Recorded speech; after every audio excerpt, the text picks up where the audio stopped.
Topics covered in this programme. Almost 7 topic जो है एक एग्जाम्पल में हम कवर करेंगे, है ना।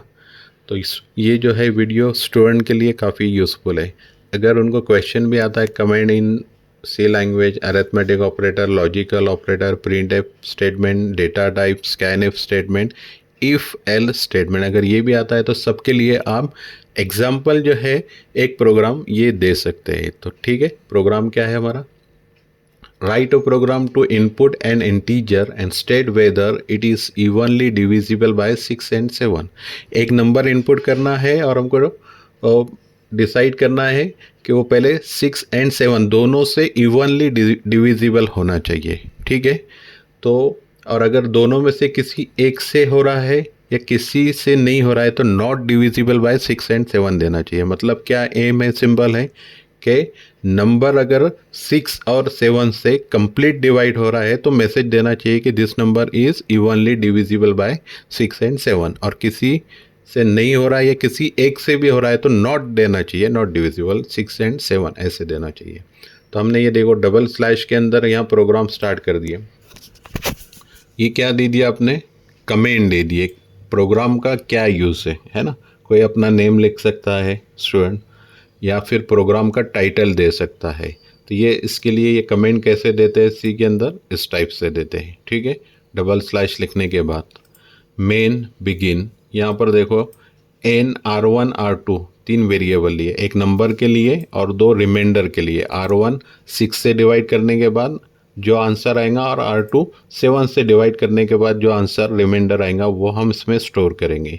यूज़र डिफाइंड हमने मैसेज दे दिए, print F enter a number, एक नंबर हमारा इनपुट करवाना है। स्कैन एफ आ गया, यहाँ पर देखिए %d इंटीजर आ गया, एन के अंदर आपकी वैल्यू इनपुट कर देंगे। ठीक है, फिर R1 के अंदर क्या किया हमने, नंबर को 6 से डिवाइड किया और रिमाइंडर निकाले। फिर R2 के अंदर 7 से डिवाइड करें और रिमाइंडर निकाले। अब रिमाइंडर हमको R1 R2 के अंदर मिल गया। ठीक है, अब यहाँ चेक कर रहे हैं R1 equal to 0, R2 equal to 0, है ना। लॉजिकल ऑपरेटर एंड ले लिया हमने। ये क्यों लिए?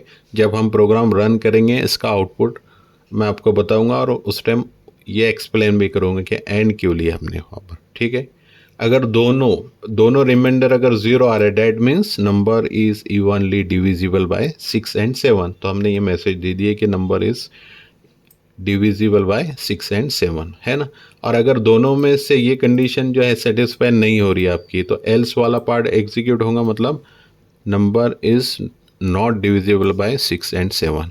ये प्रोग्राम हम इसको यहाँ पर रन करके देख लेते हैं। ठीक है, ये प्रोग्राम मैंने यहाँ टाइप करके रखा, देखो ये कमेंट आ गया हमारा। ठीक है, और यहाँ पर हमने ये प्रोग्राम को पूरा complete as it is type किए। इसको जब रन करेंगे अब तो मैसेज आ गया inter a number. For example मैंने यहाँ 21 दिया, ये 7 से तो डिवाइड हो रहा है लेकिन 6 से नहीं हो रहा है, तो नॉट डिविजिबल बाय 6 एंड 7 आएगा। ये टाइप करके एंटर किया तो देखो नंबर इज़ नॉट आ रहा है यहाँ पर डिविजिबल बाय 6 एंड।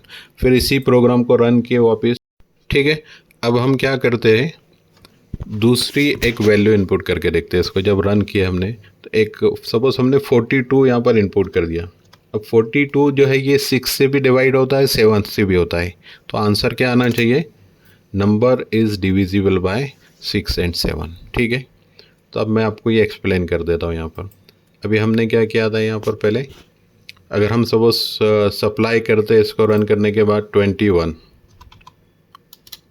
ठीक है, नॉट डिविजिबल बाय 6 एंड 7। तो अब देखो यहाँ पर n की वैल्यू 21, ये स्टेटमेंट से आगे 21 असाइन होगी इनको।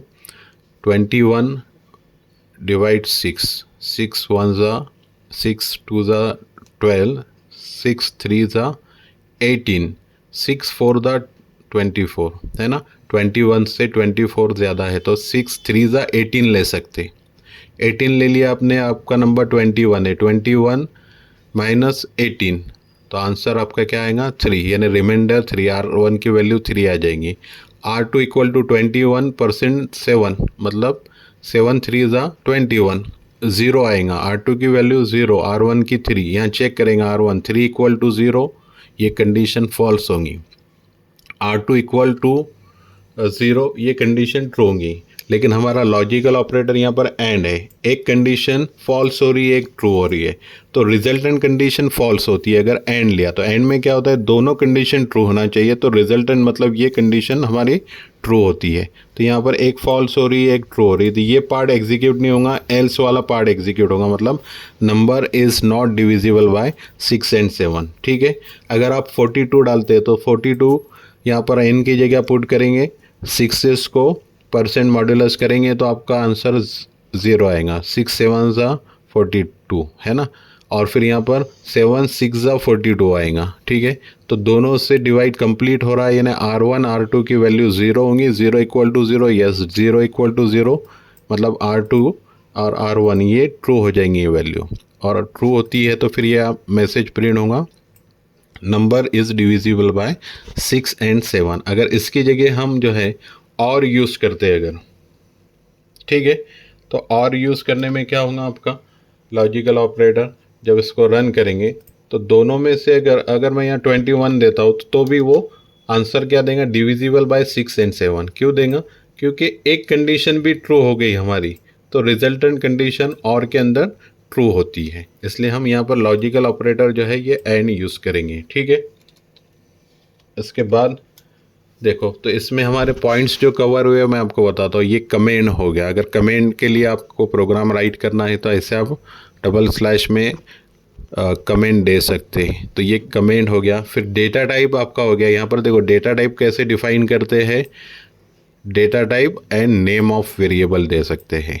ठीक है, तो ये डेटा टाइप दूसरा पॉइंट हो गया। प्रिंट एफ स्टेटमेंट का यूज़ यहाँ भी हो गया आपका और इधर भी हो गया। क्या होता है, मैसेज डिस्प्ले करने के लिए होता है इसका यूज़, है ना, या फिर वेरिएबल की वैल्यू भी हम डिस्प्ले कर सकते हैं। फिर स्कैन एफ स्टेटमेंट का यूज़ भी आ गया इसमें।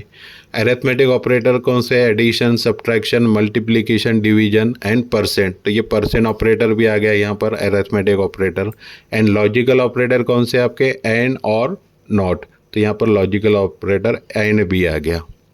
और इफ़ एल्स स्टेटमेंट का यूज़ भी आ गया। तो ये प्रोग्राम में क्या हो गया, कमेंट आ गए, डेटा टाइप कैसे डिफाइन करते, प्रिंट एफ स्टेटमेंट भी आ गया, स्कैन एफ भी आ गया, ये अरिथमेटिक ऑपरेटर आता है, और ये लॉजिकल ऑपरेटर आता है, इफ़ एल्स स्टेटमेंट। सबके लिए हम एक प्रोग्राम लिख सकते हैं, लेकिन जब आप उसको एक्सप्लेन करेंगे तो आप पर्टिकुलर, अगर आपको प्रिंट एफ स्टेटमेंट के बारे में ये एग्जांपल आप राइट कर रहे हैं तो फिर आपको इसका भी डिस्क्रिप्शन लिखने पड़ेगा, है ना, what is use of print F statement. अगर स्कैन एफ के लिए आता है तो इसका यूज़ लिखना है। अरिथमेटिक ऑपरेटर का आता है तो आपको पहले अरिथमेटिक ऑपरेटर कौन से वो लिखना है, addition, subtraction, multiplication, division and percent operator. फिर परसेंट ऑपरेटर का एक एग्जाम्पल दे सकते हैं। इफ़ एल्स के लिए आप इसका सिंटेक्स दे सकते हैं कि if condition statement 1 else statement 2, इस टाइप से। तो इस टाइप से हम कंप्लीट जो है ये सारे पॉइंट्स के लिए एक ही प्रोग्राम राइट कर सकते हैं।